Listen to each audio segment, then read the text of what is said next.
It's the Linemakers on Sporting News.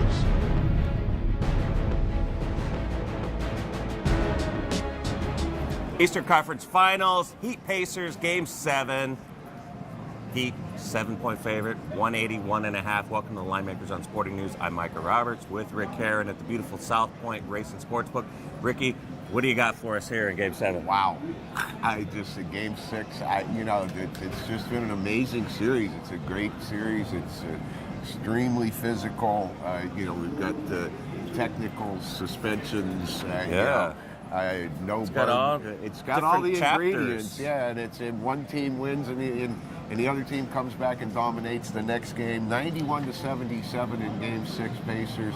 Lowest point total of the year for the Heat. They shoot 36%, and they made 10 out of 18 threes. So the amazing part is in the paint, inside the arc, the three-point line, the Heat were 16 out of 54 from the floor, 29.6%. Roy Hibbert dominating again, 24 and 11. Paul George 28, 8 and 5. George Hill steps back up with 16. West 11 points, 14 rebounds. Total dominating performance. Now, Game 7s are always a different story. So, first take for you at 7. And now remember, every time that the Heat have lost in this playoffs, they've come back and won by double digits the next game. They win 105 But are they to 78. capable of doing that again? Well, I don't know, to be perfectly honest with you. They really don't look like that good of a team. And if LeBron isn't making his shots like was the case in Game 6, they're in trouble. Because the big three is no longer the big three. We've got the big one with a couple halves. Dwayne Wade is just completely distant from the team, a shadow of his former self. Chris Bosh is super soft and looks terrible.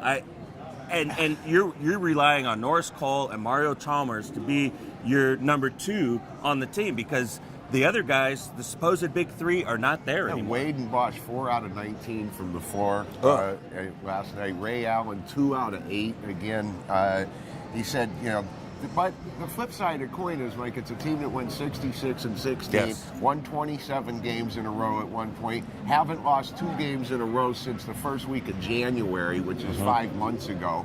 And again, they came back and won by double digits, 114-96 after the Pacers beat them the first time, 90-79 after the Pacers won the second game. All that being said, in a Game 7, I can't lay 7 in this spot. I mean, the Pacers are freewheeling, they're young, all the pressure's on Miami in this spot, obviously. Absolutely. And I think you're going to see a really good, close, competitive basketball game. And for my money, I have to take the 7 points. And it's not saying I think that the Pacers are going to win on the money line. No, but it seems like a good strategy because you can count on Roy Hibbert every game. You can, even David West going 0 for 7 in the first half. You can count on him to rebound and be there, and he's not going to miss those, layups and shots from 10 feet out. You can count on them, and for the most part, they've been reliable. Well, and it's also hard to ignore a 55-33 rebounding edge, 53-33 rebounding edge for the Pacers, 42-22 in points in the paint. It's hard to ignor those and come back and lay 7 points in the next game. You can bank on those type of numbers. Yeah, exactly. Those are solid game after game.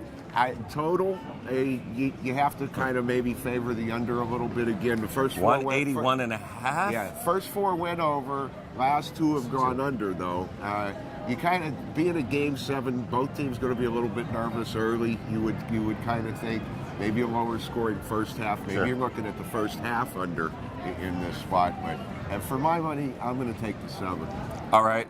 Any thoughts about the next series? Possibly, if the Heat get by, minus 270 against the Spurs, who were sitting waiting for 11 days. Well, I think that, to me, that's a disadvantage for the Spurs. It disrupts their rhythm to be off even though for 11 days. Like really old and but you're used to playing 2 and 3, 4 days a week for 6 straight months or longer, and then you get 11 days off. I'd always rather have the team that played more recently in Game 1.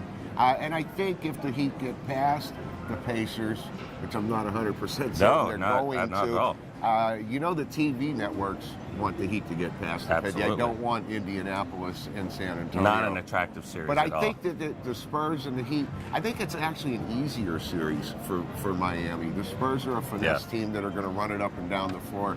Miami will be the more physical team, where in this series the more physical team is Indiana. So I would think it may be an easier series, and the big hurdle is getting past Indiana in Game 7. That'd be something seeing an old ABA rematch there with the original teams there.